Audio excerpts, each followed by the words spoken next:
When they left the portal, it was already sunset. Ash praised everyone and said that now they all need to rest. He looked at the sky and thought that they entered there at dawn and returned in the evening. They spent the whole day. He yawned and covered his mouth with his hand, saying that he also needed to rest.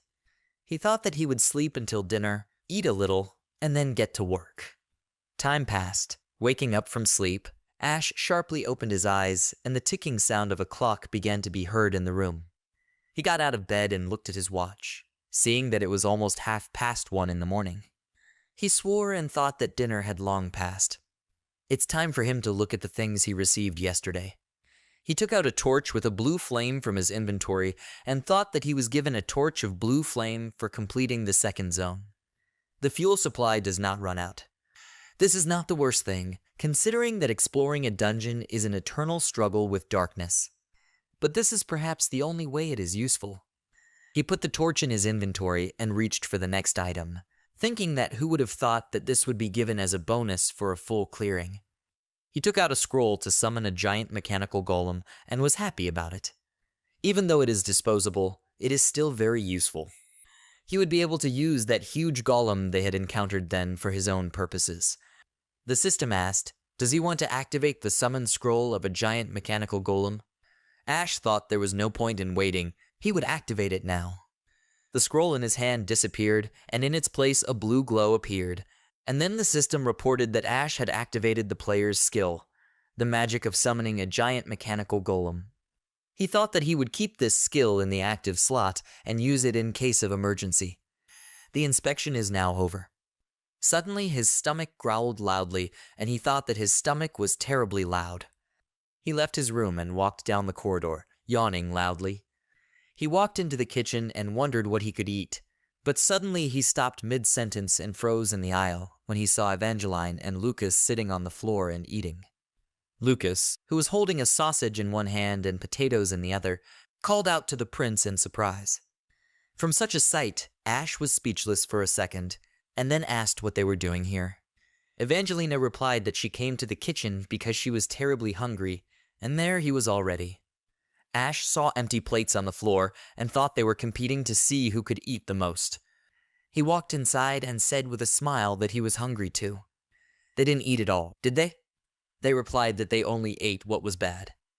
But these are just pieces. There was nothing ready-made here.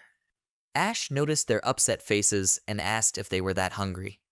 They looked up at him and nodded their heads vigorously. Ash rolled up his sleeves and said with a smile that there was nothing to be done about it. Let them sit down at the table. He will cook something for them. Lucas asked in surprise, can he cook? Ash opened the closet door and reached for groceries, answering uncertainly that he knew a little. Evangelina was also surprised and said that he was of royal blood. How can he know how to cook? He turned to them and asked, what's the big deal? Not prohibited by law. If it's forbidden, then he doesn't care. He's of royal blood. He thought that everyone present was hungry. Why shouldn't he prepare something? He imagined the fragrant ramen with thinly sliced onions and kimchi egg floating in a golden saucepan and thought that he would like this, but it is impossible.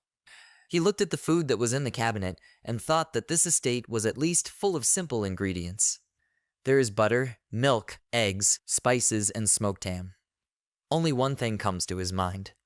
He lit the stove with a blue flame torch and then melted butter in a frying pan and began cooking. While he frantically waved his hands at the stove, Lucas and Evangelina watched him in silence. After a while, he finished and put a plate of food on the table, wishing them a pleasant appetite. Lucas and Evangelina looked at the dish he had just prepared and were very surprised, and Ash said that it was royal toast. There was toast on a plate in front of them. Slices of fresh bread are fried in egg and a dash of honey, and then smoked ham, salad, and vegetables are placed between them. Ash sat down at the table and tried the toast, saying it was so delicious. He thought that there was no need for ketchup, mustard, or mayonnaise. It still turns out tasty and juicy. Lucas tasted his toast and, wiping away his tears, said it was divine. The royal chef is no comparison. He eats food prepared by the prince himself. If he tells his descendants about this, they won't believe him. Ash told him not to exaggerate. Evangelina also tried it and said that it was really delicious. It's similar to what they sell in stalls at festivals. Ash said she was right. He remembered how he bought this in his world and thought that after all, this was a recipe for street cuisine. Evangelina suddenly became sad and said that it reminded her of the times when she was very little. She heard some sounds from the kitchen, and when she went to look, she saw her father eating hastily prepared food. Monsters usually invade no matter the time of day, so he could return late at night after a battle and start eating everything in order to satisfy his hunger. She smiled and said that this time too he came from the battlefield, threw everything that was in the kitchen into a frying pan and fried it. And when their eyes met, he asked just one question. Does she want it too? That's how it all happened. Ash asked with a smile, did she eat too? She confirmed his words and stretched her cheek, saying that it was his fault that she still had such round cheeks. He replied that she looked cute.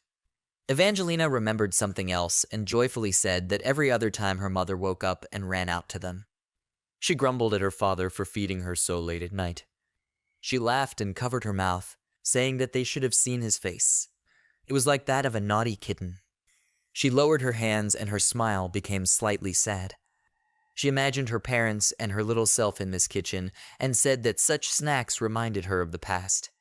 It's a pity that this is already in the past. After a short pause, Ash said that the Margrave's funeral would take place tomorrow. Crossroad doesn't have a tradition of giving chiefs a grand farewell, so he usually just gives a speech. But if she wants, she can perform tomorrow. She thought about it, and then answered that she didn't want to. She trusted him with it. She respects her father. In her opinion, he is an incredible person who has protected the locals all his life. However, she still cannot forgive him for that incident. Ash remained silent, and she asked, did he tell him? Did he tell you how her mother died? How he left her to die, preferring to defend the walls? She will never be able to forgive him, but despite the pain in her heart, she can still understand him. Defending the city is the Lord's primary duty, and her father was simply true to his duty. But on the day they buried their mother's coffin in the garden, he didn't even come. Instead, he went to strengthen the southern military base because he needed to prepare for the next attack, since this is Lord Crossroad's important job. She clutched the hem of her skirt in her hand and said that this was more important to him. Burying her mother's empty coffin in his place, she realized, this means what the head of the Cross family should have been like. She will never be like that. Ash asked, that's why she left. She confirmed his words and thanked him for organizing her father's funeral in her place. Although she considers the Margrave a man worthy of admiration and respect. She suddenly fell silent, and then frowned and said with tears in her eyes that she would never forgive her father, Cheryl Cross. She quickly stood up from the table and thanked Ash for the food. It is truly an honor to eat food prepared personally by His Highness. She left the kitchen and went to her room, and Ash looked at her and said that family matters are like that. Lucas remained silent, and then Ash said that it was too late. They also needed to leave. He agreed with him, and they went out into the corridor together. As they walked down the hallway in silence, Lucas decided to ask how he was doing with this. Ash asked with what? He looked down and replied that he was with his family. He heard that he didn't have the best relationship with them. Is that why he cares about Miss Evangelina?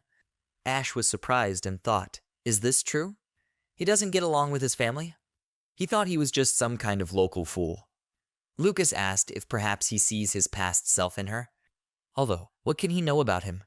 He looked him closely in the eyes and asked, or is he wrong? Ash suddenly became nervous and couldn't answer. He wondered, is he asking because he's genuinely worried or because he suspects he's not the real Ash? Silence fell between them. Because it caught him off guard, he fell into a stupor. He suddenly saw Lucas in a new light. Why did he ask this? How should he answer this? Ash was the son of an emperor, so it wouldn't be surprising if his family life left much to be desired, but he knows absolutely nothing about it. He began to speak hesitantly, and then Lucas suddenly bowed and apologized to him, saying that it must have been too personal a question. Ash waved his hands and replied that it wasn't. This question just confused him a little. He laughed nervously, and Lucas smiled and said that he was sure that His Highness and Evangeline's family issues would be resolved. Ash looked at his beaming smile and thought he had that friendly puppy smile on again. He thanked him with a nervous smile and thought, maybe he's thinking about it in vain. And he was just worried. He invited him to go to bed and said goodbye, and Lucas responded in kind. Ash walked into the room and slammed his door, and then caught his breath and thought, does Ash really have problems with her family? He will need to get information about this. He looked at his palms and thought that he needed to remind himself more often that this was not his body. It's hard for a person who has lived someone else's life to answer such questions. The next day arrived, and Ash arrived at the wall to look at the restoration work. Preparations for a new war immediately began in Crossroad. The system reported the third wave, information about the enemies, an unknown monster of the 7th level, 5 of them. 149 mechanical golems level 20, 103 stone golems level 15. Ash thought there would be an army of golems this time. There are a few large monsters, but they will be elite. He will have to adapt as the battle progresses. They still have a week left before the third wave. He looked at the system window with information about monsters and thought that this time they would have to work hard. He remembered the rat catcher and thought that they should be prepared for any sudden change. Not even that, they must nip such factors in the bud. Therefore, he strained production as best he could and constantly pushed them. In the next wave, everything should be perfect. At sunset, Ash arrived at the western field of Crossroad, where the cemetery was located. Preparations for the funeral are underway here. He looked at the death toll and thought that there were many casualties in the second wave, but only 12 people died. Among them, there was a Margrave. Lucas approached His Highness and informed him that the coffin was on its way. Ash replied that they were heading out then. The funeral procession began. The coffin was carried from the temple itself along the main road of the city, and behind the coffin there was a long procession of townspeople. Flags fluttered quietly in the wind. The former lord who had ruled here for decades had died.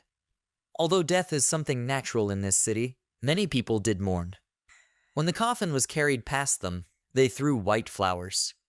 Finally, the coffin was placed in front of the dug grave. But there will be only demonstrative burials here.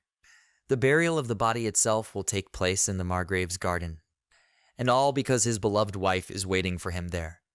Ash walked onto the platform, in front of which stood the coffin and hundreds of townspeople who were waiting for his speech.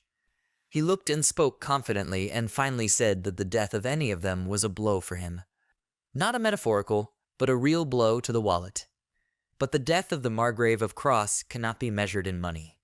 He raised his hand to his chest and said that the grief of this loss spread throughout his heart. Jupiter, who was standing among the crowd, lit a cigarette, and Lily wiped away her tears. Ash continued. The Margrave said that people need hope, that the city cannot live in endless requiem. That this city is the forefront of monsters, that death here is something taken for granted. But he wanted there to be room for hope and joy in their hearts. He was silent for a second, and then confidently said that today he would violate the last will of the Margrave and allow himself to be sad. Losing precious lives is inevitable on the battlefield. And not only the Margrave, any loss is accompanied by pain and tears. But he wants to remind them all that every loss is worth the pain it causes. Let them remember, only through struggle and sacrifice in the name of a great goal will this city, this empire, and these people in it continue to exist. Let them always remember this. He won't get tired of repeating it again and again. They will not be able to do without losses, but every death is justified. He bowed his head and closed his eyes, saying that they would finally honor the deceased defenders of the world with a minute of silence. Everyone present bowed their heads and closed their eyes, plunging into silence. During this silence, Ash hoped that one day a series of funerals would give way to lush and joyful festivals, just as the Margrave wanted. Cannons fired into the sky, and a cannon roar rang out in honor of the fallen. The funeral is finally over. While the sun had not yet disappeared beyond the horizon, the Margrave's coffin was taken to his estate. One of his friends stopped when he suddenly saw a young girl at a lonely grave in a grape garden. He was surprised and asked, "Is this Miss Evangelina?" Evangelina turned around and asked, "Are they already here?" The men greeted her joyfully and said that she had finally returned. They got off their horses and approached her, saying that she had been gone for 3 whole years. She had come a long way from the capital. Let her forgive them for the death of the Margrave. It is their fault. Evangelina clenched her hands into fists and asked if she could look into the coffin. They pulled back the lid of the coffin, and she saw her father lying inside among the white flowers.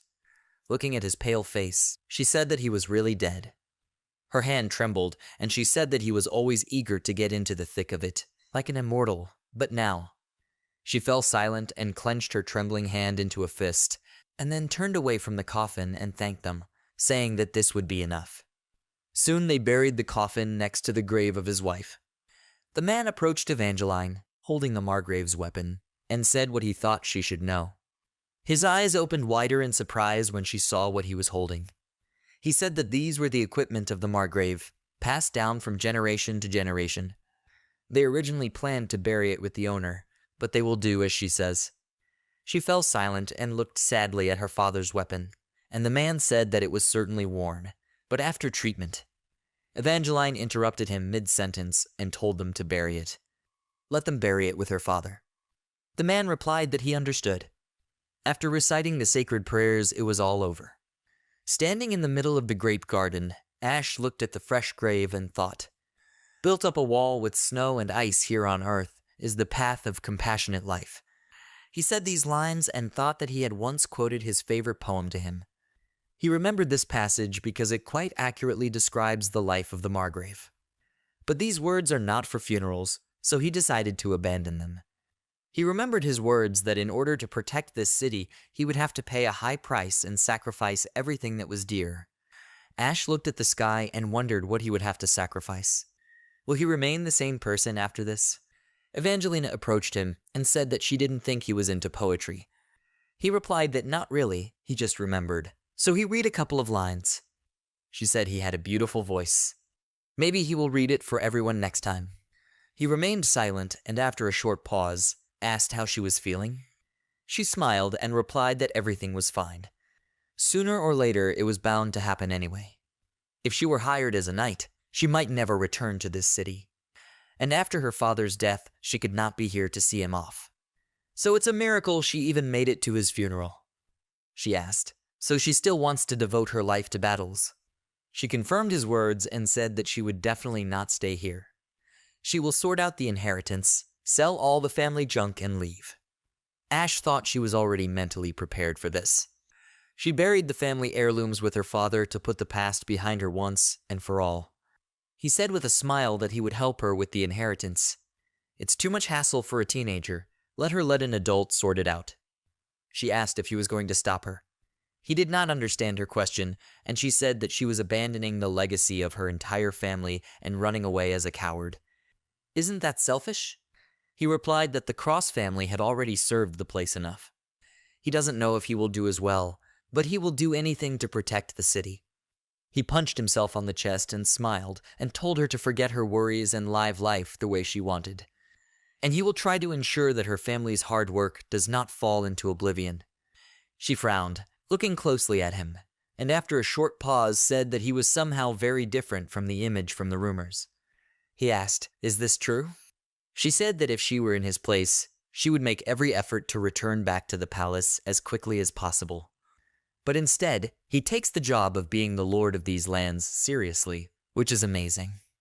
Ash sighed and said with a smile that someone promised him a wish for protecting this place. That's why he's so hardworking. He thought that this was a condition that the developer had set for him.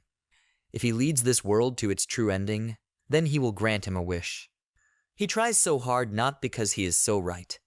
He just takes this chance to get what he wants. That's the only reason he goes to the true ending. Suddenly, unexpectedly loud sounds distracted him from his thoughts, and he asked excitedly, "Does she hear this sound?" They seemed to be under attack. But everything turned out differently. Evangelina's stomach growled protractedly, and she said that she was hungry. He thought in surprise, was it the growling of her stomach? This is the volume. She looked up at him and asked if he had anything to eat. Yesterday he cooked it very tasty. She wants more. He put his hand on her shoulder and laughed, thinking that the fact that they wanted to eat was proof that they were living people. He turned decisively to the others and said that they needed to move out and quickly fill their stomachs. Everyone else agreed, and they set off. The clatter of hooves began to move away from two graves, on one of which lay white flowers, and on the other dried grapes in a bag.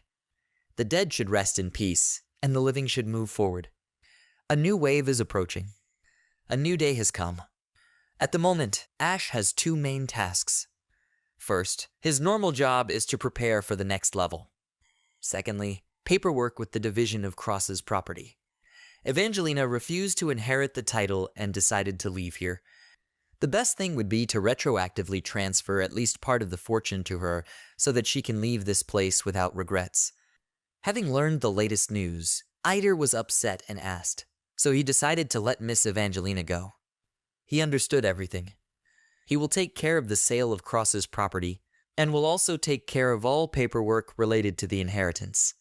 Ash thanked him and asked him to keep him informed about everything.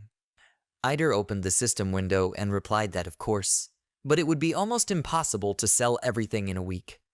The biggest income can be obtained from the sale of the estate. There aren't many luxury goods there. He doesn't think there will be a buyer for the house in a week. Ash said that for now, let him buy a house in his name for a reasonable price.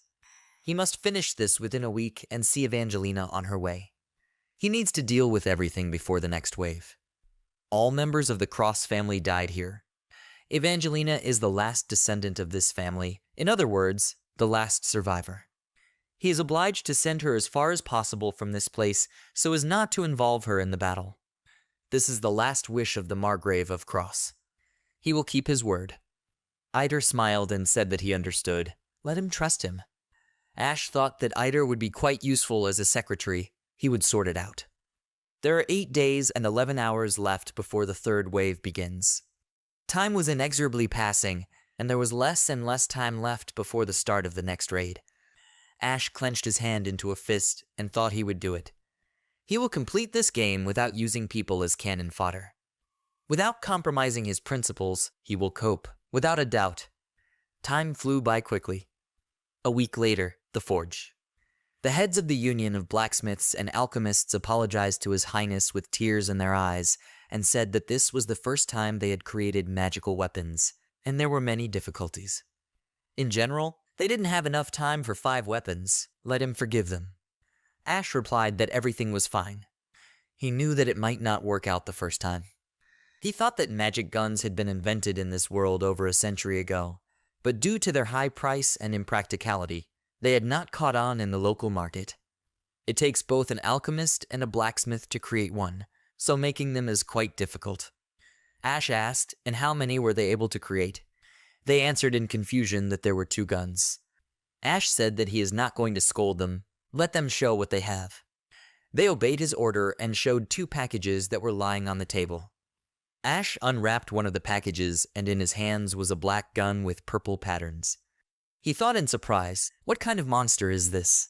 The system reported that he was holding a gun called the Black Queen, level 55 SSR rank. This magical gun has an attack power of 225 to 250 units. Strength 7, ammo 7. Has a low chance of firing a cursed bullet and killing the target. The probability increases in accordance with the skills of the owner. After looking at the characteristics, Ash thought, what kind of absurd weapon is this? The blacksmith proudly rubbed his nose, and the alchemist said with a smile that they created this gun from a special mana core that he gave them. Ash thought he was talking about the core from the tutorial level. They killed the queen and got her core. Usually the army of black spiders appears in the later stages of the game. He guessed that from this core, it was possible to forge equipment that was cooler than expected for the current level. He expected it, but it's just rubbish. This weapon will last for at least a year. Damien for sure, with his 1,000-mile eye. With this, he is simply ideal for the destroyer of all living things. He laughed contentedly and thought, did this stupid game really give him one indulgence? Seeing his reaction, the blacksmith and alchemist smiled wider and said that they were glad that he liked him. They sculpted this masterpiece as if possessed. They themselves did not understand how this quintessence of style and firepower turned out. After that, Ash checked the second gun, but it was quite ordinary, albeit a little defective. A level 20 gun called Woodpecker had attack from 25 to 26, strength 20. Due to an error by the creators, when fired, the bullet begins to burn. When firing sequentially, accuracy will decrease.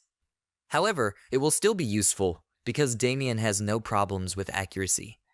Ash said that they were great, like all blacksmiths. They bowed to him, and he said that they could be sure of a worthy reward. The next projects will also be entrusted to them. They thanked him happily and asked him to return quickly. Ash left the forge and was met on the street by Lucas, who took the guns. He asked, "Is this magic gun so amazing?" Ash confirmed his words and said with a grin that it could change the course of the war. Lucas was surprised and asked, "Is it that powerful?" Ash replied that that was true. He was glad they finished it before the next wave. There are 20 hours and 30 minutes left before the start of the third wave. Ash thought that this should be enough time for Damien to adapt to the weapon. They went home, and soon the prince's carriage drove up to the palace, and when he began to get out, Lucas asked him to look over there. Ash asked what was the matter, and then got out of the carriage and saw Evangelina standing at the entrance to the palace with her things. Ash approached her and said her name questioningly. She remained silent. She showed him the envelope with the money check and said that today his weird secretary gave her this. Ash realized what it was and thought that all her family's property cost a very decent amount. With the money she earns, she can start living without worrying about anything. He looked at the papers and she thanked him for sorting it out so quickly, but hand her the papers, the secretary said something. He asked, "So what?" Evangelina spoke in the manner of Eider and repeated his words, drawing out the vowels. "That's all. She has nothing else to do in the city. Let her take this money, pack her things, and leave here." After that, she puffed out her cheeks with offense and told Ash that the most offensive thing was that this was his order. He literally told her to pack her things and get out of here. "So, is it working out? Does he really want this?"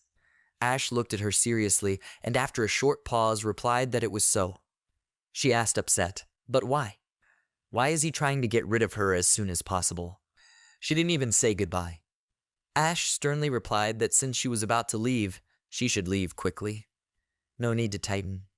She was confused when she heard this, and he added that tomorrow there will be a massacre here.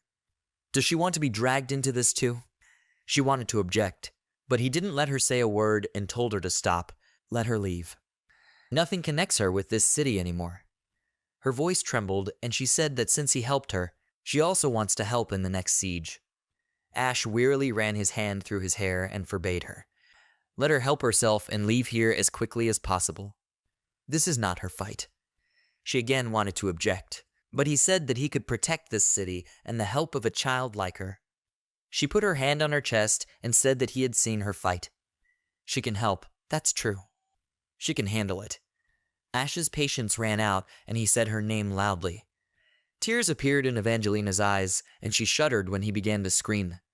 He showed her the envelope with a money check and shoutingly asked if she hadn't said that she wanted to leave and start a new life.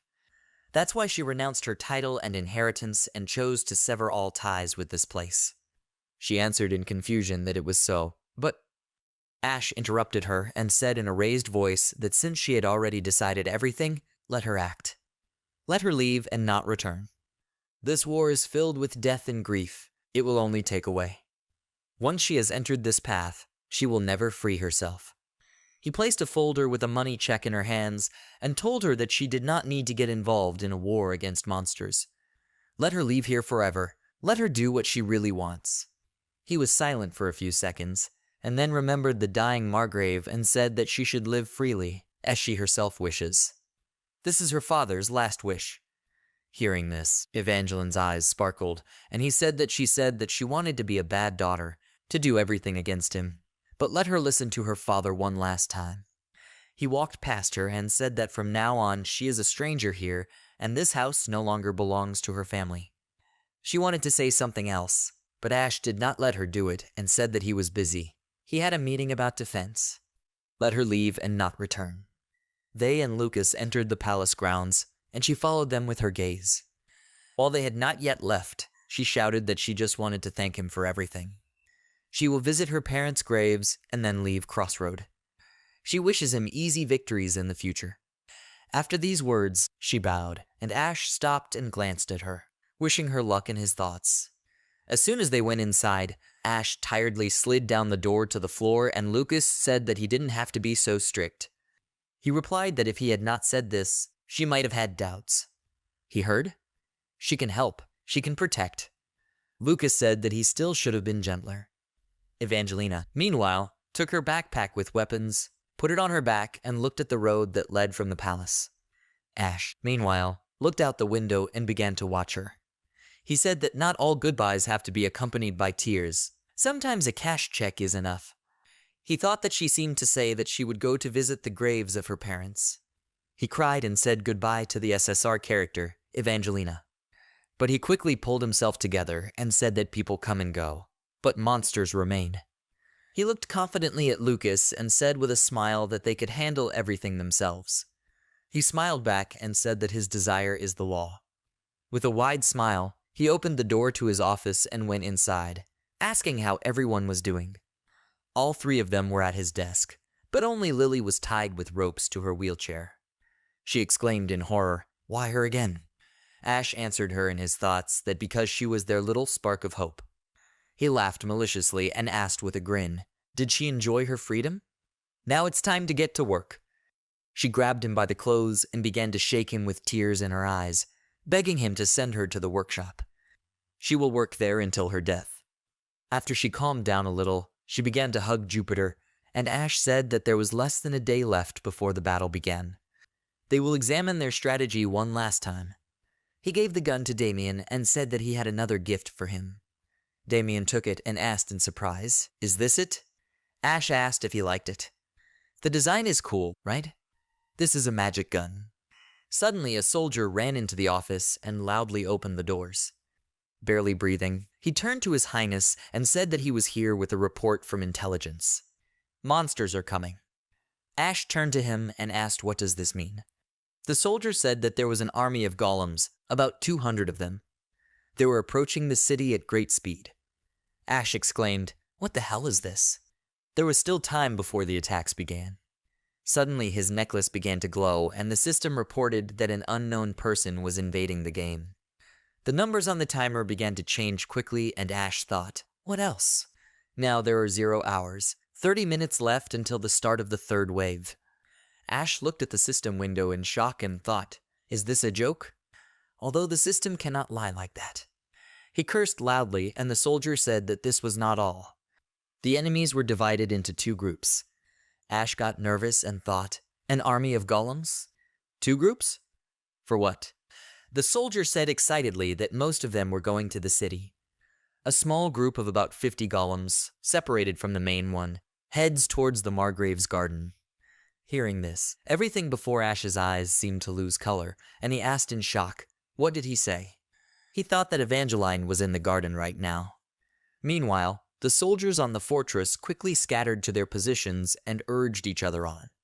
One of them beat the drum, signaling danger, and someone shouted that the army of golems was already advancing. Monsters are coming. The prince arrived on the wall. He approached the intelligent soldier and told him to report. Where are they now? The soldier turned to him and replied that they were already in sight. He pointed in their direction and said they were over there. Ash looked to the side and saw an entire army of golems approaching the walls. He frowned and began to breathe heavily, thinking that even though they had fought them in the dungeon, as an organized army they were truly terrifying. As if an impregnable wall was approaching them. He turned to the soldier and asked how soon they would get within gunshot. He replied that if the speed does not change, then in 15 minutes. Ash ordered to roll out the guns and get ready. They need to get it done before then and quickly. Lucas called out to the prince and asked what was wrong with Evangeline. Will he leave her? Ash remained silent, catching his breath, and wondered why. He gritted his teeth and thought, why did this level start so abruptly? And why did the monsters split into 2 groups? Why now? He doesn't believe it's just a coincidence. Rather, it is a malicious intent. Some hostile creature is twisting circumstances as it wants. He remembered the system alert that an unknown person was interfering with the game and wondered who this was. And why is he so eager to make their lives difficult? Soldiers in green uniforms from the Silver Army approached Ash, and the soldier said that they had heard rumors about Miss. Let him send them there. The current defense looks reliable. Even without them, everything will be fine. Have him send them after a subgroup of monsters. They are obliged to help Miss Evangelina. Let him allow it. Another soldier nervously said that there was no time. They are getting closer and closer. At this rate, the rescue team may not be able to make it in time. Ash winced, and after a short pause said that they were wrong twice. The soldiers asked what he meant. Ash turned towards the guns and said that firstly, about the current defense that he was talking about. Where does it look reliable? Due to the surprise, not only the artifacts, even the guns are not ready yet. The soldier objected that the artillery would definitely be ready when the enemy arrived. Ash asked if he thought so. And in his opinion, will the soldiers themselves be ready? If they leave, only the new recruits will remain. Do they think they can resist the golems with just the Yellowmyths? The soldier remained silent, not knowing how to answer, and Ash said that secondly, they could not help Evangelina. Where part of the enemy army is heading, there is just a garden. No fortifications, no weapons, nothing.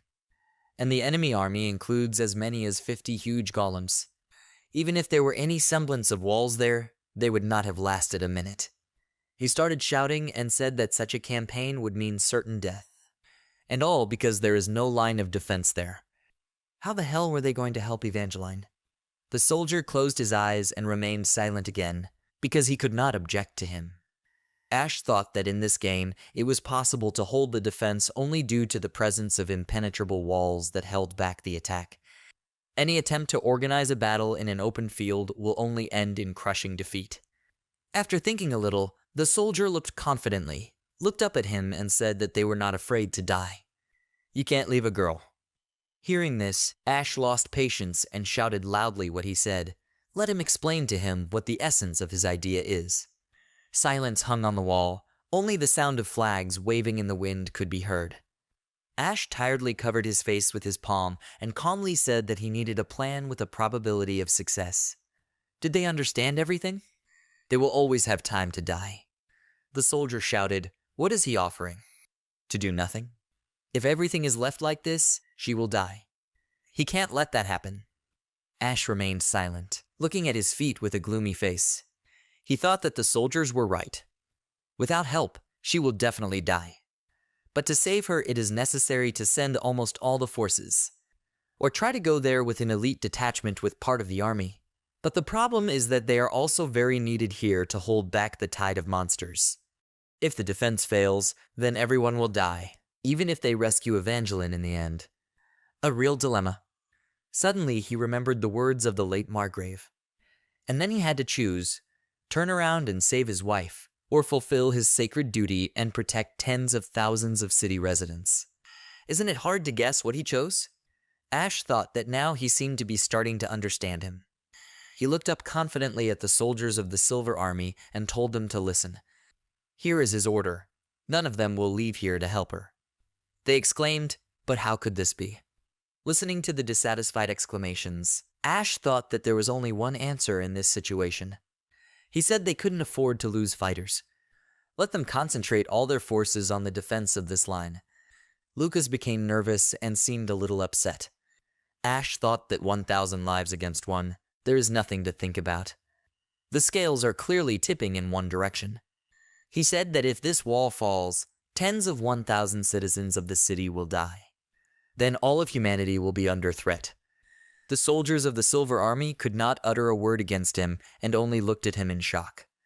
Ash thought that no matter what happens, they must survive. No matter what happens, they must fight. This is the logic of the game. What is the point of saving a character, even an SSR rank 1, if the game ends there? He told the soldiers that he was repeating himself. This was an order. None of them will leave the wall until the end of the defense. Everyone, get ready for battle. Meanwhile, in the south is Crossroad, the Margrave's estate. Evangelina walked in the garden and looked at the vineyards. Unlike the house, a lot of effort was spent on caring for the garden, although it also fell into disrepair after the death of its owner. But even so, with the arrival of spring, trees will bloom on this polluted land and, over time, fruits will ripen. Evangelina understood that she was not destined to see this. After all, she is leaving this place forever. After her mother died and she left home, her late father took care of everything.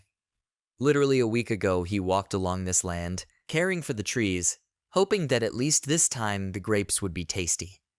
Although this is impossible.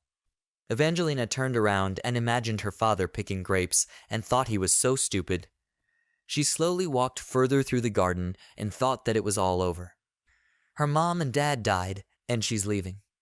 This place will become as empty as it was originally. This is how the era of the Cross family, who defended this place for centuries, will end. Ingloriously and selflessly, leaving behind nothing but ashes. This is with a living descendant who inherited the fortune, but fled from the battlefield like a pathetic rat.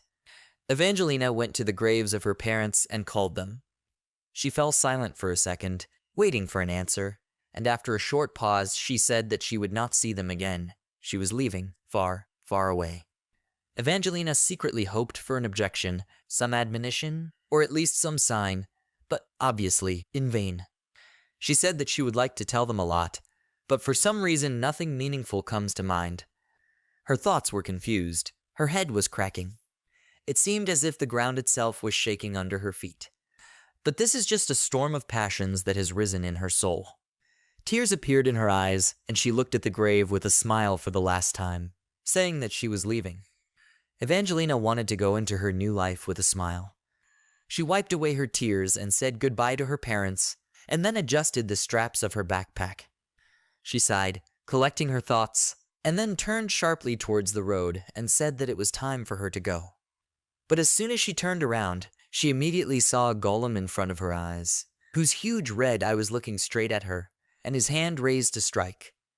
Clearly not expecting this, Evangelina looked at him in shock, and then he hit him with all his might, and she was thrown back. This caused her to hit the wall of the estate, and blood sprayed out of her mouth. She suddenly remembered how she was sitting in the same bed with her mother and asked her, "When will she be allowed to do this?" Her mother asked in confusion what exactly. She said with a smile that her dad says that being a fighter on the battlefield is in their blood, since she's an heiress. But suddenly she fell silent when she saw her mother's worried face. She asked hesitantly, she doesn't want her to fight. Her mother hugged her and said that she did not think that she could somehow influence this. Such was the family's cross. Her look became upset, and she said that it was so hard. Evangelina asked, did she not know that everything would be like this? That every time monsters invade, she will constantly worry about Dad? And that she too will fight when she grows up? She didn't know, did she? Her mother smiled and patted her on the head, telling her that she knew. She knew even before her marriage that she would spend countless nights in tears and fear if she agreed. And that if she gave birth to a child, it would be destined to become the next fighter and lead the defense of the fort. She knew all this. Evangelina asked, then why did she marry her dad? Why did she give birth to her? Her mom asked why she was asking. She smiled and replied that because life goes on. Even 3 years after her mother's death, Evangelina could not understand this. Why did her mother choose a future full of uncertainty and sadness? Understanding such strange things always eluded her. She suddenly opened her eyes and began coughing up blood. She looked to the side where her weapon lay and thought how long had she arrived unconscious. She turned her gaze to the golem, which was slowly approaching her, and thought that apparently not for very long. What is a golem doing here? Without thinking for a second, she rushed towards her weapon. Her body reacted before her mind. But as soon as she got to her things, she noticed movement to the side and turned her gaze to the golem. He immediately hit her with his hand, and she was thrown back again, and she broke through the walls of the estate with her body, finding herself inside. But before that she had already managed to take her weapon and shield. Having recovered from the blow, she cleared her throat, and then looked at the golem and exclaimed, "Is he kidding me?" The golem approached the hole in the wall and began to make its way inside the estate, and she exclaimed, "Who gave him the right to fall into other people's possessions and trample everything here?" She began to insult the golem and encourage him to attack.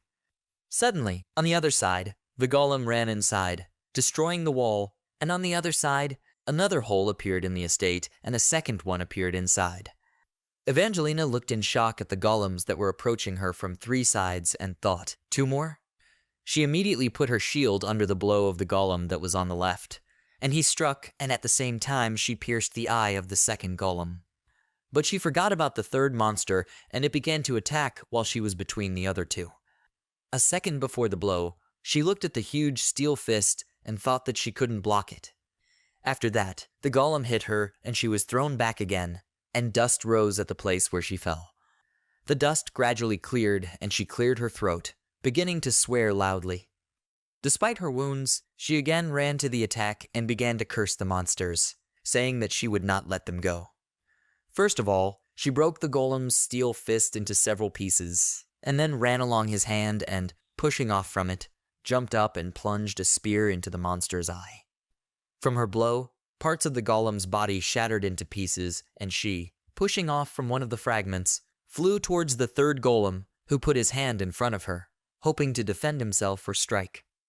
But Evangelina was so fast that she pierced his arm and through his core, after which she landed. When she rose to her feet, she suddenly staggered and her legs began to tremble, and blood began to drip onto the floor. The army of golems appeared much earlier than expected in Crossroad. Realizing this, she went to the hole in the wall and thought that she needed to go back and warn them. But when she left the estate, she froze in place, and the sound of heavy footsteps was heard from the side. Seeing a whole army of golems in the distance, she exclaimed that this could not be true. Then Evangelina realized that those 3 mechanical golems were just scouts. The real army was hiding right behind them. She turned around sharply and ran to the side, thinking that she urgently needed to leave here. She saw a torn rein at the fence and thought, is there no horse?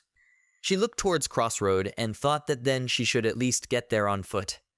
She took a step and, feeling pain, thought, but can she? With such and such a leg. Ignoring the pain, she ran and gritted her teeth, thinking whether she could or not, what difference did it make. She needs to break the distance in any way. Suddenly a flying golem appeared in the sky, flames emanating from its cores. Feeling his presence behind her back, Evangelina was horrified, and then the flying stone golem extended his hands in her direction and clots of black magic began to accumulate under his fingers. Evangelina turned around and thought, what is this? She needs to block it. But while she was running forward and looking back, she suddenly tripped and began to fall. She got scared and thought, why now? Immediately after this, the golem attacked, shooting at her several dozens of black ones mixed with red magic projectiles. There was a powerful explosion and a roar was heard. When the powerful blows stopped falling from the sky, the dust began to clear. Evangelina lay on the ground, covering herself with a shield, and was breathing heavily, saying that she was in so much pain. Her weapon lay nearby. Leaning on her bloody hands, she tried to get up, but could not. Through the clouds of dust, the silhouettes of an approaching army of golems and their glowing red eyes were visible. Evangelina was quite smart, so she quickly understood everything. She looked at the monsters with horror in her eyes and realized that it was all over. Death overtook her. Here and now, sharply and without preamble. She lowered her head and said that she still hadn't done so much. She didn't try relationships, alcohol, or cigarettes. She hasn't really matured. She still hasn't figured out what she wants to do in life. She closed her eyes, expecting death. It was already the end. There was no anger, no fear, no despair. Only regrets. She clenched her hand into a fist, raking up the dirt.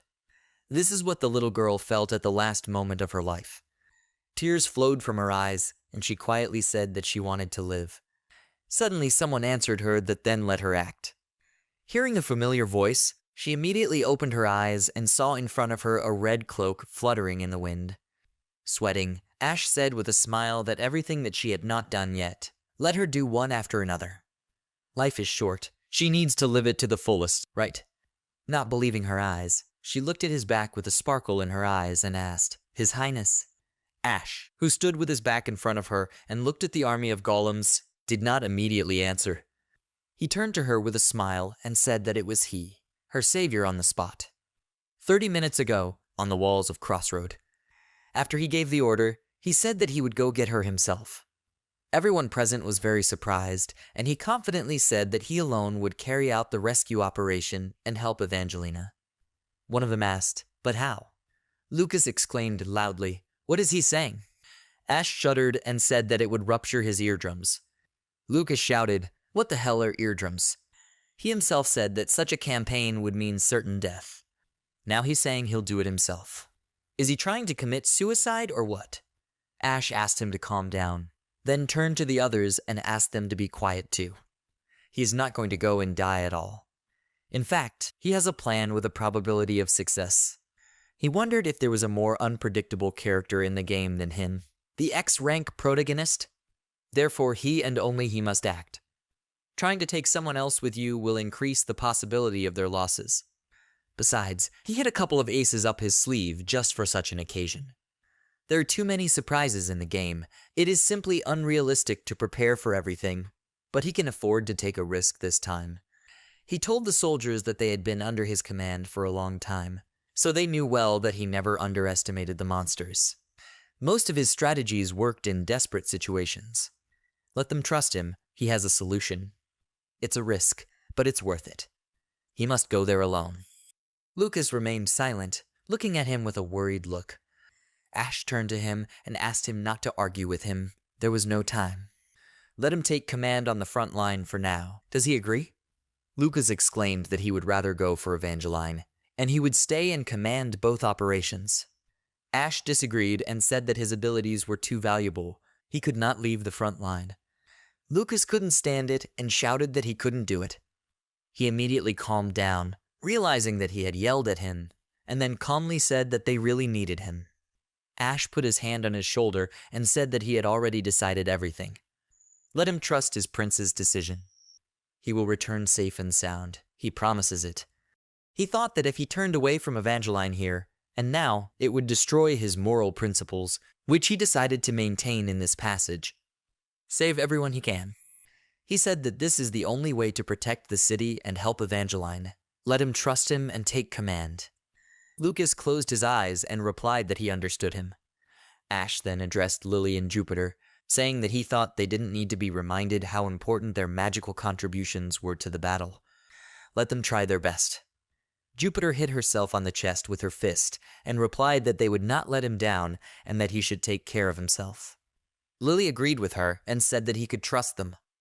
Ash turned to Damien and he, waiting for instructions, seriously asked, "What is it?" Ash replied that he had one request for him. Damien was surprised when he heard this. Then the prince came down from the wall and the soldiers opened the southern gate. Ash rode out of the walls on his horse and headed towards the estate, and Lucas followed him with his eyes. Suddenly Ash turned around and with a smile shouted to him to guard this place. He will be back soon. Lucas silently put his fist to his chest, showing respect. Ash rode on with a serious face, and in his thoughts told the Margrave not to be afraid. After everything he and his family had gone through to protect this fortress, he would save his daughter at any cost. Now, when he thought about it, he was already standing in front of Evangelina, preparing to defend her, and she looked at him with a sparkle in her eyes. She asked, "His Highness?" Ash turned to her with a smile and confirmed her words, and she asked, "But how did he end up here?" He handed her a bottle of potion and said that first she needed to heal. Let her drink it. She did not agree and exclaimed that he should not be here. Let him leave quickly. Did he really not notice the army of golems? She rose to her feet and grabbed his hand, telling him that they didn't stand a chance against them. She started pushing him and told him to hurry up and take cover behind the city walls. She would buy him time, so let him run from here. Ash remained silent and thought that it was too late to escape. They are already aiming magic at them. This is a magic golem. 2 of the 5 are already ready. This is not just a high-class monster, it has an elite title. They are simply the bosses of this wave. Evangeline became angry because he did not listen to her and raised her weapon. She stood in front of him and exclaimed, "Does he not hear what she is telling him? Or is he pretending to be a hero here?" She turned to him and exclaimed that she was just an orphan, so her life did not matter. But with him it was different. He is the Lord of Crossroad. The lives of hundreds of thousands of people depend on him, so let him run from here and not look back. But before she could finish speaking, Ash silenced her by putting the flask with the potion inside her mouth and began pouring the contents. She had no choice but to obediently swallow the potion, and he continued to drink her, thinking that she had finally fallen silent. After that, he turned with a smile towards the monsters and told her to be smart. Let her leave adult matters to adults this time. He raised his hand to his face in anticipation and thought that he had been waiting for this for so long. After that, he sharply raised his hand and thought that he should just raise his hand pathetically and solemnly shout, "Summoning technique. Appear, giant mechanical golem." After that, a blue magic circle appeared in the air above him, which illuminated everything around him, and then a golem began to appear from this circle. He completely jumped out of the magic circle, and his body was surrounded by blue sparks, and the cores shone the same color. He landed on the ground with a crash. There were even more blue sparks, and hot smoke came out of the pipes on his back. Evangelina was very surprised at this sight and exclaimed, "What is this?" Ash liked her reaction and thought the rescue missions were worth it. He waved his hand with a smile, attracting the sparks that came from the core on the golem's hand. After that, the giant golem clenched his hand into a fist and looked towards the enemy army. System windows appeared around Ash with a message that control had been obtained. The summoned monster is controlled by Ash. He thought it was cool. How much he can do. Meanwhile, the magic golem began to attack. He extended his arms in their direction and began to accumulate magic, and Ash, noticing this, concentrated. Several dozen magic projectiles flew towards the golem at high speed. Seeing this, Ash sharply extended his hand forward and ordered him to block the attack. The golem obeyed and extended his hand, and a huge shield appeared in front of him and began to grow in size. When the magic of the enemy army reached them, the barrier had already been built and closed them from all sides, withstanding powerful blows. Evangelina was struck by this sight, and she exclaimed, "How is this possible?" Ash turned to her with a smile and replied that this was their life ticket. He thought about the summoning scroll that he had activated that time. Who would have known that he would need it so soon? Since this scroll is already disposable, he will use it to the fullest. The army of golems continued to advance, and those that were floating in the air went to the very end. Ash noticed this and thought that the magicians had returned to the rear. Ranged attacks don't work anymore, so they'll try to overwhelm them with numbers. In his thoughts, he wished them luck in breaking through, and then with a smile, he extended his hand forward and pointed his finger at them, ordering the golem to attack them. Having heard the order, the core on the golem's head shone even brighter, and then it abruptly took off and quickly ran towards the enemies. Alone, directly facing an entire army. The golems slowly headed towards him, and as soon as he approached, he jumped and ended up right above them. Ash was delighted and sent all the enemies to hell. Let him crush them all. The giant golem meanwhile fell and crushed several golems that were under it with its weight. In this game, the monsters are divided into 3 groups. Regular, elite, and boss monsters. Even without taking into account the level, the monsters themselves are already difficult opponents for people. But the bosses are real monsters that are strikingly different from the rest. They each act as the brain for their army, while for the most part they are very smart and even capable of teaching. However, their biggest problem remains their terrifying physical strength. Among monsters, they are the strongest. So much so that when you meet him, you simply can't wrap your head around the fact that there is only one creature in front of you. Having crushed several enemies, the giant golem continued to attack the enemies closest to it. He began to swing his fists from side to side, and then grabbed one golem by the head with one hand, and by the legs with the other, and, with a little effort, tore its body apart. Summoning magic, which allows you to control the boss, is akin to cheating, although it is one-time use. Small golems that surrounded the giant golem from all sides began to pounce on his legs and hold him, while others began to climb onto his body and tear apart the steel body, trying to get to the core. No matter how much the lion fights, there are still more hyenas. Although all monsters have a basic instinct aimed at killing people, they are also very sensitive to traitors. The giant golem looked at the stone golem that was clinging to his hand, and then sharply swung it and threw him off of him. No matter how strong the boss is alone, it is simply impossible to destroy the entire enemy army. Ash watched his golem trying to hold off its enemies and thought it was like a swarm of ants eating a mantis. Out of frustration, he frowned and thought that he wasn't expected to be able to defeat them all anyway. He turned to Evangelina and said that they needed to escape while they were distracted. She asked why. He replied that their protector would not last forever. So while he's buying time, they need to escape. How's her leg? Evangelina replied that it was normal, but she didn't know about running. Ash showed her the flask with the potion and asked excitedly, "What if so?" She asked what he meant. After that, they sat down on the ground and Ash began to pour the potion on her wounded leg, and she winced in pain. After the treatment, Ash asked, "So what? Can she run now?" Evangelina looked up at him with a grin and replied that it looked like that. Everything was fine now. Ash ran and said that they should run then.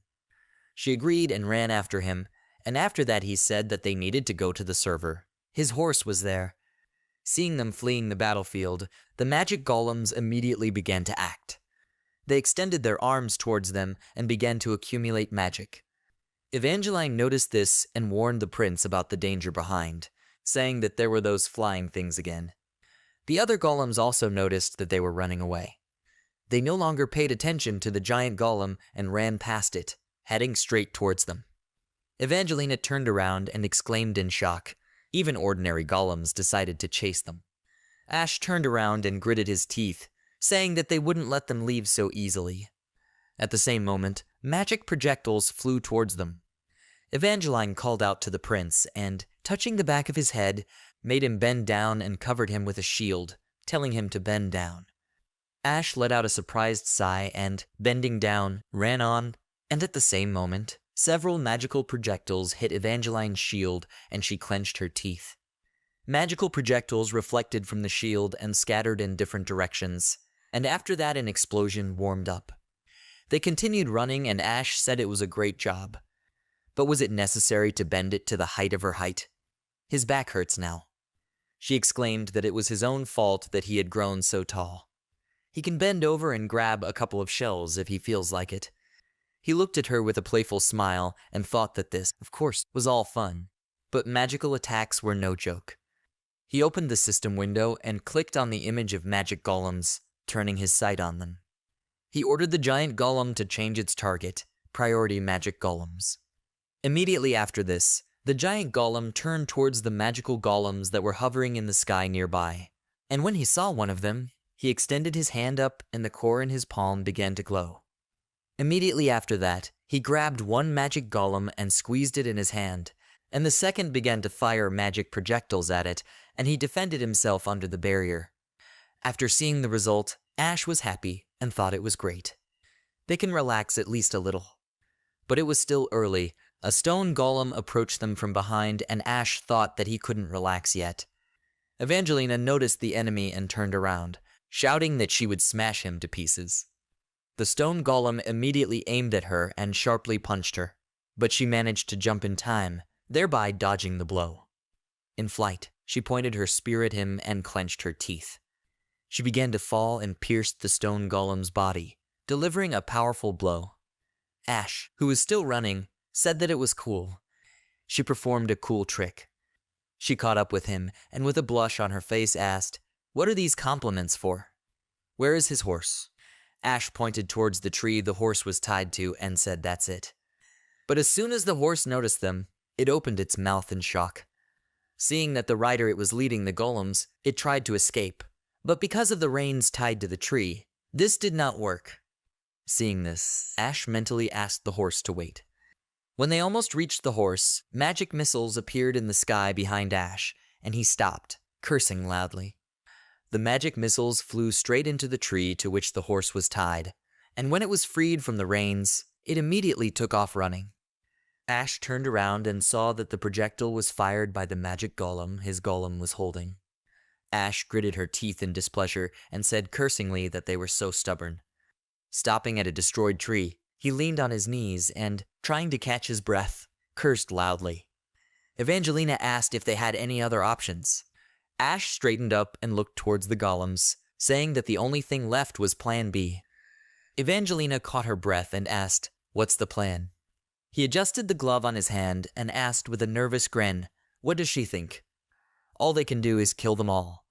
Evangelina exclaimed, "Is he crazy?" Together, there will be no wet spot left from them. One of the golems went on the attack and clenched his hand into a fist, intending to hit them. Noticing this, Ash shouted that there was no choice, fight or die. Is she in business or what? Realizing that there was no more choice, She rushed into the attack with a roar and sent everything to hell. When she got close, she immediately blocked his fist strike with her shield and began to hold him back. Ash praised her and told her that she needed to focus all her energy on defense. Let her use the spear only when the absorption reaches its limit. Hearing this, she turned to him and exclaimed, "Who will attack then?" Ash confidently replied that he would. He knocked out the number 172, and then ran up to the golem and punched it, punching a hole in its body. Smoke began to emanate from his fist, and he looked at Evangeline with a smile, saying that it was the prince's blow. She opened her mouth in shock, and then asked if it was a punch or was it her imagination. How can he even do this? Ash clenched his hand into a fist again and smiled and punched the other golem, smashing it into pieces. He thought it was just because of the great randomness, but she didn't need to know about it. A mechanical one along with a stone golem began to approach from the side, and Evangelina shouted that there were 2 more there. Ash ordered her to destroy the right one with a reflection, and then block the left one. She followed his order and hit the mechanical golem with a spear, blocking the blow of the second one. Ash shouted that it was great. After that, he ran to the golem and shouted that now it was his turn. He hit the golem with his fist and the numbers began to spin. Relying only on luck, sooner or later you will be unlucky. Luck decides whether 1 or 99 will appear. The numbers showed 0. It was a complete failure. Probability often fails the player in a critical situation. Seeing the force of his blow, Ash froze in place in shock. His hand, with which he struck, immediately trembled and blood sprayed. A person who desires victory should never rely on luck. All moves must be clear and thoughtful. Even knowing this, Ash trusted random. Such is his principle, to use everything that is possible at this particular moment. This is the result. This is the worst thing that could happen. He suspected that sooner or later it would backfire on him. Feeling a sharp pain in his arm from the blow to the golem that broke his bones, he screamed loudly and the rest of his body trembled. This is the price of failure. It is the attacker who gets the big one. Hearing his cry, Evangelina immediately looked at him and exclaimed, "What happened?" His hand. Ash interrupted her and pulled the stopper out of the flask with his teeth, telling her to stop worrying. Everything was under control. He poured the potion onto his hand and steam began to emanate from it. Torn skin regenerates and broken bones heal. But how painful it is. First aid was provided, but for now he will not be able to use his left hand. He stepped aside and asked Evangeline to buy him 10 seconds. Does she understand everything? She asked worriedly, 10 seconds? No more, is he sure? He exclaimed that they would not be given any more. By this time, 3 other golems had already approached and Ash said that they were advancing. Evangelina began to restrain them with a shield and, swearing, told them to calm down at last. Ash, meanwhile, opened his inventory and thought that relying solely on luck inevitably leads to defeat. He knows this well. He took a gun out of his inventory. The reason he used the gloves, no matter what, is because he has a plan B, just in case your luck runs out. He placed the barrel of the gun on his trembling, wounded hand and took aim, and then pulled the trigger and energy began to accumulate at the tip of the gun barrel. A moment later, a shot rang out, the recoil threw him back, and a powerful purple projectile flew forward and pierced the bodies of several golems at once. It was an armor-piercing shot. Evangelina opened her mouth in surprise and shock, looking at the purple trail in the air, and then asked what it was. Ash answered, breathing heavily, that this was Plan B. He thought that the SSR-grade magic gun made with the Spider Queen's core was for Damien, but he kept it for just such an occasion. He needs to take every advantage he can when he takes risks. He placed the barrel of the gun on his hand again and thought that his hand could hold it. He will finish off the remaining monsters with his gun. He took aim and fired again, thinking that this was his Plan B. Mana guns are difficult to use, but at such a close range, even with the prince's weak body, it will be easy for him to hit. Too bad his military shooting experience doesn't help at all. He felt a sharp pain in his right shoulder, on which the butt rested, and thought that the recoil was like that of a real cannon. He won't get away with just bruises. He remembered Damien's smile and mentally apologized to him. Evangelina, meanwhile, went on the attack and said that there was one more left. She used the second skill of reflection, damage return, and then pierced the golem's body right through. They had finally finished off everyone who was pursuing them. A pile of stones and steel fragments appeared on the battlefield. Ash sat down on the ground to rest and sighed heavily. Evangeline turned to him and said that she had a lot of questions, but she would only ask one. She looked at the bunch of golems, who were being held back by the giant golem with all their might, and exclaimed, "What should they do next?" Ash stood up and replied that he said they would have to kill them all. They need to go back to the house. He has something hidden there. She asked, "In this dilapidated house?" He said, breathing heavily, that if they all chased them at once, they would be finished anyway. If they want to survive, they need to kill them all. The giant golem, meanwhile, had lost all its strength, and the smaller golems knocked him to the ground and began to tear his body apart. Ash went into the control system and said that the final touch remained. He thought this was the feature he liked best about it. This is self-destruction. When he gave the order, the core on the giant golem's head glowed red, and then a powerful explosion sounded, blowing up the golems that were around. Evangelina stared at the explosion and thought she was in shock. Ash bit his lip in frustration and hit himself on the chest with his fist, in his thoughts telling the golem that he was great. He did a good job. After the explosion, debris remained from the giant golem, and Ash thought that it would be great if they all died from this explosion. He saw their location on the map and said that there were 14 more left. The golems that were damaged by the explosion, but survived, began to slowly rise to their feet.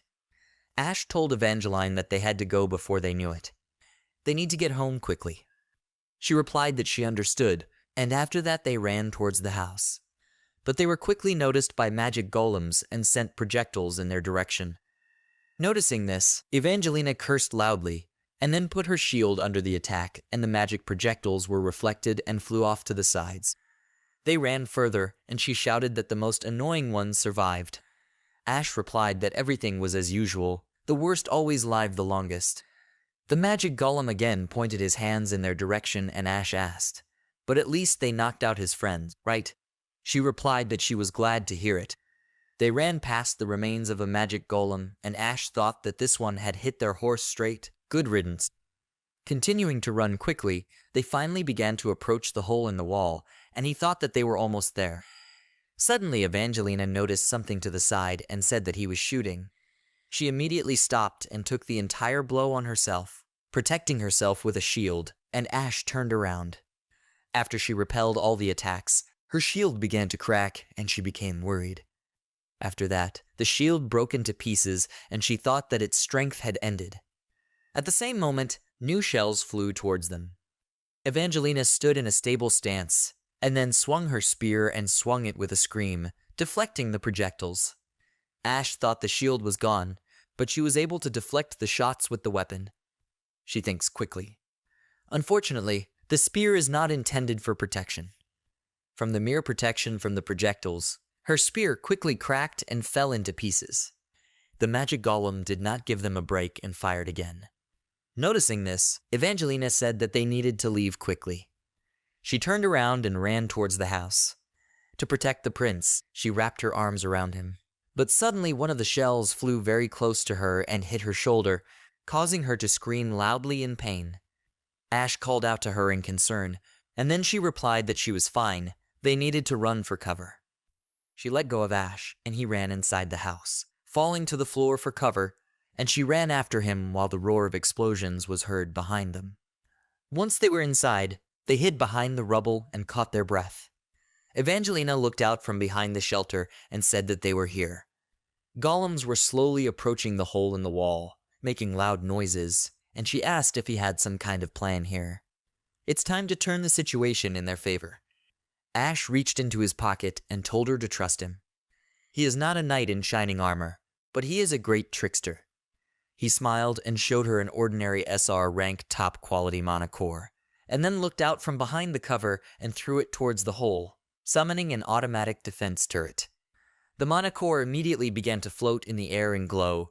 Ash thought that all he needed was at least an R-rank core, building material like stones and boards, and there were plenty of them in this house. The magical core rose above the floor and began to accumulate boards and other materials around itself. A second later, there was already a full-fledged turret at the entrance to the house. One of the golems came very close and accelerated, and when the turret started working, it began to spin from side to side, looking for a target. When it noticed the golem quickly running towards cover, it immediately fired and punched 3 holes in the monster's body. Having dealt with the rest, the turret aimed at another, and so began to fire all around. Ash came out of hiding and rose to his feet, happy for his turret, and thought that he would use everything he could. With a wide smile on his face, he shouted that he was not going to die here at all. Is everything clear to them? Suddenly he noticed something and frowned. The remaining golems stopped and retreated. Maybe they realized that at this rate everyone would die. He wonders why the hell these idiots are so smart. Their mental abilities should only be enough to run straight at people. That's the maximum. But now they can at least take a break. He went behind the stone again and sat down on the floor, saying that it seemed that they had lagged behind them for now. Evangelina said he was a strange man. She uncorked the potion and began to pour it over her wound on her shoulder and, gritting her teeth in pain, said that today she had already used these potions for the rest of her life. She caught her breath and asked, "What now?" He looked outside and replied that they needed to wait until the sun went down. After entering, they used his next preparation. Suddenly Evangeline's body shuddered and she clenched her teeth in pain, clutching her sore shoulder. Ash remained silent, watching her. Thinking that she was not slightly beaten, her shoulder was hit hard. Is there a treatment limit? He got to his feet and said that he would go look for her something like a bandage or medicine. Soon he found old bandages in one of the drawers, and then they went into the bedroom and there he bandaged her shoulder. He tied a knot and said that he thought it was normal. She, sitting on the floor by the bed, thanked him. She noticed several bottles on the floor and asked where there was so much alcohol. It stinks. He smiled slightly and said that her father simply drank a lot. She did not know. She asked in surprise. What? He asked. Did she seriously not know? No kidding? With him, he almost drained the whole lake. Evangelina looked at him upset and said that this was impossible. The father she knew never took a drop of alcohol into his mouth. He said that he must always be prepared, that monsters could appear and attack at any moment. That's why he didn't drink. Ash remained silent, and after a short pause said that he thought a lot had changed in the 3 years of her absence. After those events, he was in great pain. So much so that he couldn't go a day without drinking. When she heard about this, she was very surprised, and then he asked, "Does she still hate her father?" She looked away and replied that it was so. She can't forgive him. Ash asked if 3 years ago her father had saved her mother by sacrificing the city. Would she still be angry with him? She replied that then she would not hate him as much as she does now. Ash looked at her with a serious look and said that she was still in the city. She remained silent, looking at him with sad eyes, and he said that if her father had gone to save her mother, she would have been in danger. Her father did not betray her mother. He protected her, and she knows it. Evangelina lowered her gaze and replied that he was right. She knew it. She knows that he always did his best. She knows it. Of course she knows it. She looked up at him and asked, "But who should she blame then?" He asked confused, "What did she mean?" She replied that her mother was torn to pieces and killed by monsters. Anger and melancholy drove her crazy. Everyone says that there is no point in hating monsters, because it is just an accident, a misfortune. Then who should she blame? There was silence in the room, and after a short pause, she said that she knew that she was selfish. Looking for someone to blame for the monsters killing her mother is selfish. But if she doesn't do this, she feels that melancholy will eat her up from the inside. Ash remained silent and thought that instead of blaming the monsters, whose attacks were akin to a natural disaster, she decided to blame one person and take out her anger on him. After all, it's easier to hate someone than to keep these feelings to yourself. Evangelina said her father accepted her hatred. He himself said that he was to blame for the death of her mother, that he did not protect her. That day he knocked on her room and told her about it, and she just silently agreed with it. And now he tells her to forgive him. And what should she do then? If not the father, then whose fault is it? Ash listened to her, and then replied that it was a draw. It just happened, and she needs to move on with her life. There was no malicious intent, it was just their reality. Monsters keep attacking and people keep dying. Loved ones die, friends die, comrades die. It's unavoidable. People are weak, and if she needs to hate someone in order to live, she can hate. He thought it was not because she wanted to hate, but because she needed to deal with it. A person just needs someone to blame. Someone who will be responsible for all this hell. He put his hand on the top of her head and stroked it, saying that in that case he might hate it. She looked up at him in surprise, and he said with a serious face that he was ready to take the burden of her father upon himself. As Lord of Crossroad, he is the one in charge of everything that happens. He thought it was a burden that Cross had carried all his life. It is obvious that he should inherit it as the new lord. He smiled and told her to better hate him and just try to understand her father a little. He wanted her to be happy. She remained silent, and while he was stroking her head, he touched the strands on her face, and she exclaimed with displeasure that he had tousled her bangs. He smiled and said that was why he had come, to atone. A slight blush appeared on Evangelina's cheeks, and she smoothed her hair, looking at him. But just as she wanted to say something, suddenly there was a roar outside, which made them flinch. Evangelina immediately ran to the window and looked outside, and when she saw that the golems were approaching the turret from all sides, she said that they were surrounded. Ash said contentedly that they couldn't relax even for a second. He thought that if he surrounded the automatic turret, it would fire at only one target, ignoring the blind spot. The turret began to spin around, choosing a target, and Ash thought that the golems understood this and surrounded it. These freaks are really very smart. He threw the gun on his back and said that if they all attacked at once, they would be finished. They need to strike first. She excitedly asked him to wait and said that she was completely unarmed. Ash replied that there was her father's weapon, which they buried a couple of days ago. Hearing this, Evangelina froze in place and wanted to say something, but suddenly the roar on the street intensified. The golems switched from walking to running and rushed at high speed towards the turret from all sides. Having detected movement from several directions at once, the turret spun again, and then chose a target and fired several times, killing one golem. Then the target changed and one of the golems died, but the rest continued to advance. As soon as they got to the turret, they grabbed it from both sides and began to break it. The turret tried to capture a new target, but was unable to move due to the golems that were holding it. The blue crystal on the body glowed brighter, and then the turret exploded, killing all the golems that were nearby. Ash and Evangelina, meanwhile, were already running outside along the walls of the estate towards the garden, and he told her to be faster. Noticing movement to the side, the golems turned around, and then rushed right after them, and Ash turned around, noticing this. He took the gun in his hands and told Evangelina to act. He stopped and fired several shots at the golems, holding them back, and then turned to Evangelina and shouted to her to get her weapon. This is his last preparation. Evangelina did not answer and ran with all her might to the garden where her parents were buried. She soon ran to the back of the garden, to where her parents' graves were.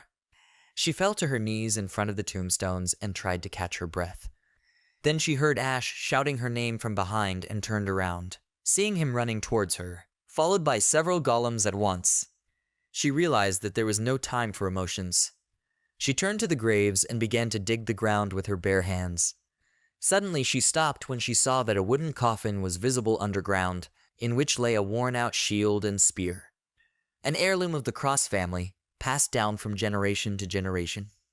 Evangelina asked to bury this weapon with her father. Looking at the weapon, she caught her breath from running and her days became sad. She took the weapon in her hands and then rose to her feet and confidently looked towards the monsters. With her dirty hands, Evangelina grabbed this chance tightly. On the day of her departure, her father wanted to give her weapons with the words that they would serve her well. But she threw the weapon aside and exclaimed that she did not need this rubbish. She doesn't need anything from him as an inheritance. But suddenly she became silent and felt guilty for what she had done. She herself didn't want to throw herself around like that. But she wondered how her father would react. She turned around sharply and walked towards the carriage, and he called her name. She opened the carriage door, and he said that it was cold in the north. Winter in the capital was especially harsh. Let her try to dress warmly so as not to catch a cold. She paused before climbing inside, her father not saying anything about the gun. She remained silent, and he said that she could stop by any time she wanted.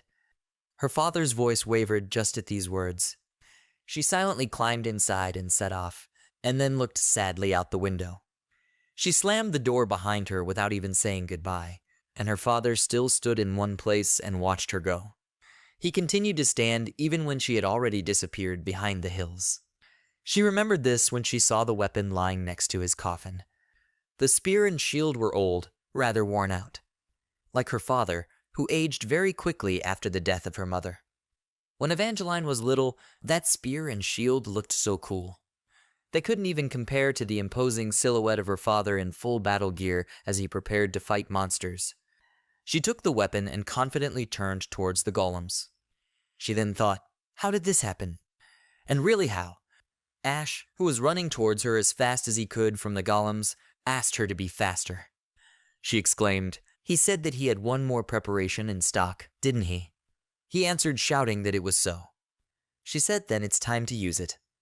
She has almost no strength left. She won't last long. He ran to her, and then turned sharply and walked behind her, put his hand on her shoulder and said that it was right here.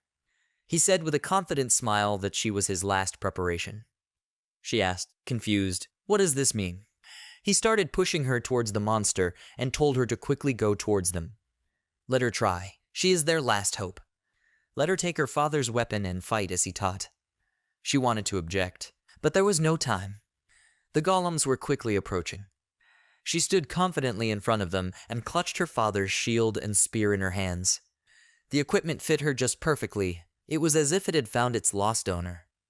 And at that moment, she suddenly remembered how her father taught her to hold a weapon. He adjusted her hand and said that the spear is held like this, and the shield like this.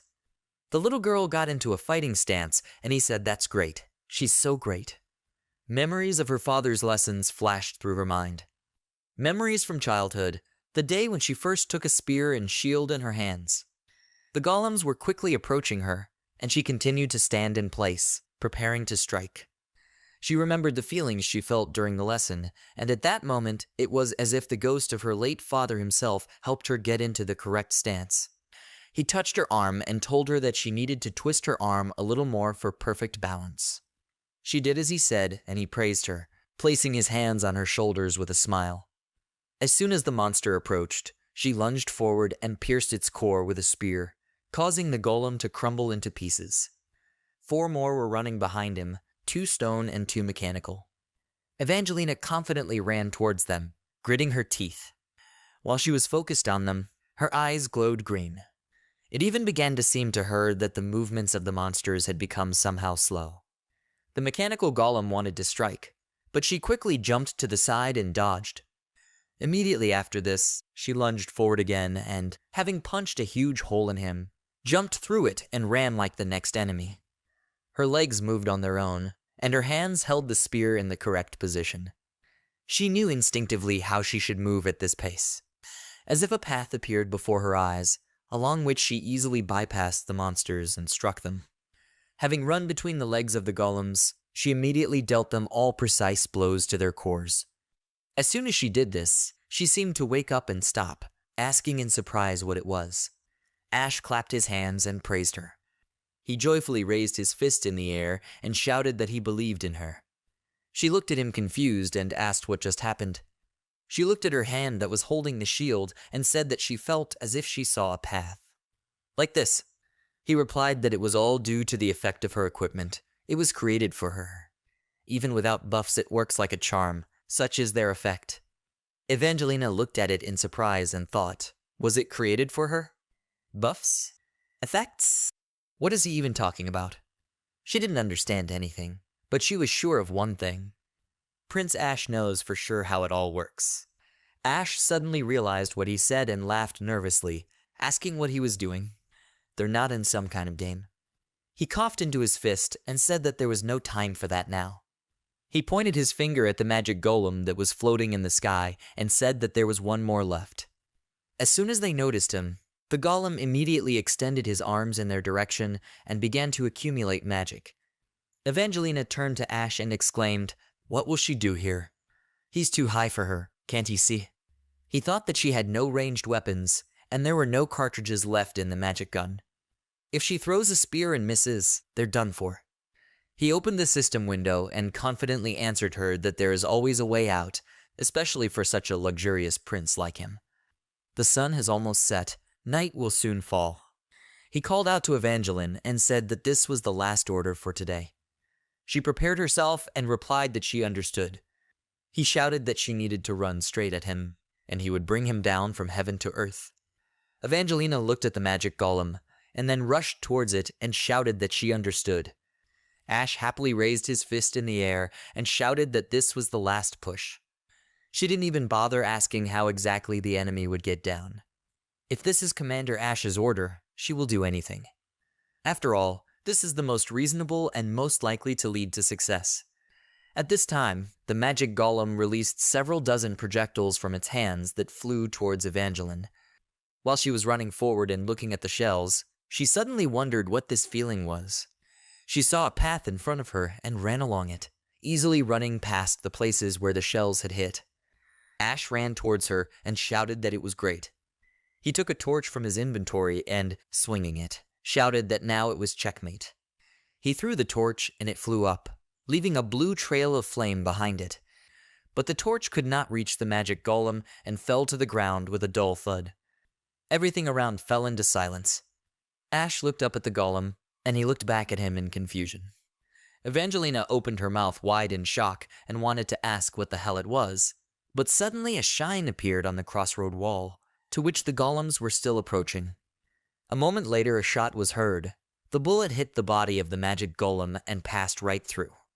Evangelina looked in surprise in the direction where the bullet came from and thought, how is this possible? Did the bullet come from the walls of Crossroad? Meanwhile, the soldiers were still maintaining the defense, shooting at the golems with cannons. Damien stood on the wall with a gun in his hands and took aim. Evangelina asked, so it was just a signal for a shot at such a huge distance? Impossible. A person is not capable of this. It's simply physically impossible. Ash exclaimed with a smile. Who even cares? He pointed his finger at the golem and told Evangelina that this was their chance. The golem began to fall to the ground, and he ordered her to finish him off. Evangeline immediately ran towards the golem, and then pushed off the ground and jumped. She swung her spear and screamed loudly, and her green eyes sparkled in the darkness of the night. Then she sharply extended her hand forward, piercing the golem's core. First a bright flash appeared, and a moment later there was a powerful explosion and the fragments of the golem scattered to the sides. But by that time Evangelina was already on the ground. She immediately let go of the weapon and sat down on the ground, trying to catch her breath. Ash walked up to her, and then sat down next to her and patted her on the head, saying that she was great. She did a great job. She asked, "Is it over now?" He looked at the battlefield and replied that it was certainly here. Sitting on the ground around the ruins of the golems, he thought that the two of them had killed 50 huge monsters that stood in their way. Evangelina smiled and said that he was truly amazing. This is just some kind of madness. He agreed and said it was an absolutely incredible story. He leaned back and said that the main thing is that they know how it all happened. Evangeline became completely exhausted and fell on his shoulder, asking if she could pass out already. He asked with a smile, what if he says no? She replied that if such was his order, then of course she would try. Ash laughed and replied that he was joking. Let her rest. He turned his gaze to the night sky, where the stars were shining. Evangelina's eyes began to look at one point and slowly close, and she began to quietly repeat that she wanted to sleep. Time passed. Ash went out onto a hill overlooking the city and waved a torch. In response, someone from the wall gave him a signal and Ash thought that there were 3 flashes. It means the battle was successful. He sighed with relief and thought that, thank God, everything turned out okay there too. He turned around and looked at Evangeline, who was sleeping under his cloak by the fire, and thought that he had to sweat pretty hard. There were only 2 blanks left. First, Damien's shot. An ordinary bullet cannot cover such a distance. This became possible only thanks to the 1,000-mile eye. But even one such shot makes Damien very tense. He had to remember to thank him when he returned. And his last preparation was this little girl. More precisely, the blank was Evangeline's family equipment. Cross-family Spear SR rank level 30 deals attack from 25 to 30 units. Durability 3 out of 30. This is the personal weapon of the character Evangelina Cross. Its true power awakens after improvement. Cross-family Shield level 30. Defense from 25 to 30. Strength 2 out of 30. All SSR rank characters have personal equipment. Cross-family Heirloom Set. Evangeline Cross character effect. If the specified character equips both items, then the unique characteristic of the cross path is activated. Usually it is somehow connected with their personal history. They have either their own unique characteristics or characteristics. That's why SSR characters are so good. There are also many outstanding heroes among the SR ranks, but the presence of personal equipment makes the difference more noticeable. The cross path is a characteristic that reflects the very history of the cross family, which has killed monsters and protected people for generations. It allows the owner in any battle to find the ideal path and follow it. Consumes mana while in use. The combined experience of all members of the cross family is the unique characteristic of Evangeline's cross path. As she said, Evangeline's moment of enlightenment is like seeing a path. It's hard to explain, but that's what this buff is. During this mode, her combat effectiveness is doubled, but this cannot be maintained for long due to mana consumption. Usually in the game, as soon as a character's loyalty reached the maximum level, a personal set was given to him automatically. He could barely contain himself as he watched them bury it. But he let it happen, because he was going to send her away anyway. But desperate times call for desperate measures. He had to do it. He looked at the grave and in his thoughts told the Margrave that he was just trying to save his daughter. He won't be angry, right? He sat down next to the fire and sighed heavily, felt pain in his body, and then she said that he hoped everything was fine with the city. He saw cannon shells flying from the wall again and thought that they must be finishing up the remaining golems. He closed his eyes and thought that everything would be fine with them, and he could rest. He fell asleep and suddenly a monitor appeared before his eyes, which displayed the patient's condition, his pulse and blood pressure. A child was lying on a hospital bed nearby, connected to a ventilator. A measured squeak was heard in the room, and he stood nearby and watched. Suddenly he woke up and shuddered with fear, beginning to breathe heavily. He calmed down and looked at the red cloak with which he was covered, and then Evangelina came out of the forest and asked if he had already woken up. He looked at her and confirmed her words and asked if she was okay. She threw brushwood into the fire and replied that after sleep everything was fine. She definitely won't die. How is he here? He sighed and said with a smile that considering he had defeated 50 golems, that was just wonderful. She smiled and asked, "What is this bravado for?" He replied that she was the same. They both fell silent and the crackling of the fire began to be heard in the silence. She asked if they would have to stay here overnight. He replied that most likely it was so. It will be possible to return only when the siege of the city is broken. She said she was wondering if everything was okay there. He replied that they were definitely better off now than they were. Don't let her worry. Suddenly there was a loud rumbling sound and Ash jumped up from his seat, exclaiming, "Who is there?" More enemies. Evangelina sighed and looked down at her stomach, answering that she just wanted to eat. Her stomach continued to growl, and he silently looked at her and his stomach also made a sound. He said that he was also hungry. Time passed. He came out of the destroyed estate, holding a bottle of alcohol and a bag in his hands. Evangelina noticed him and turned around, and when he approached the fire, he put a bottle and a bag of dried grapes on the ground, saying that he had brought everything. She asked, "What is this?" He replied that she should say thank you that there was at least something left at all. She decided to try the grapes and wondered what it tasted like. When she took a bite, she immediately spat it out and winced, screaming that it was disgusting. "What is this?" Ash smiled slightly and replied that these were fruits that her father grew. Hearing this, she was surprised and her disgust evaporated. Ash said he chewed them every day. She looked at the bitten grapes in her hand and sighed, saying that this old man, of course, had a lot of persistence. She closed her eyes and popped the grapes into her mouth, and then began to chew. When she began to swallow, She suddenly shuddered. Goosebumps appeared throughout her body, and when the grapes went down her esophagus, she sighed with relief. She noticed that Ash was drinking alcohol and asked him to pour it for her too. It's too bitter. She needs something to wash it down. He asked in surprise. A drink? She's still too small. She asked, what's the difference? She almost died here recently. He himself said to do what she wants. She looked at him confidently and clenched her hand into a fist, saying with a smile that she would not hold back any longer. Now she understood everything. Holding back when you want something is very stupid. He remained silent, and she, not hearing an answer, reached for the bottle in his hands and asked him to pour it for her. He began to restrain her with his hand and said displeasedly that she was so stubborn. He will allow her to take just one sip. He poured some alcohol into her glass, and then she drank it all in one gulp and sighed loudly with a smile. Ash thought the sounds were quite familiar. This is strong alcohol. Are you sure everything is fine? Immediately after that she winced and said that it was so tasteless. He smiled and, raising the glass to his mouth, replied that of course. She said that fruit and drinking sucked.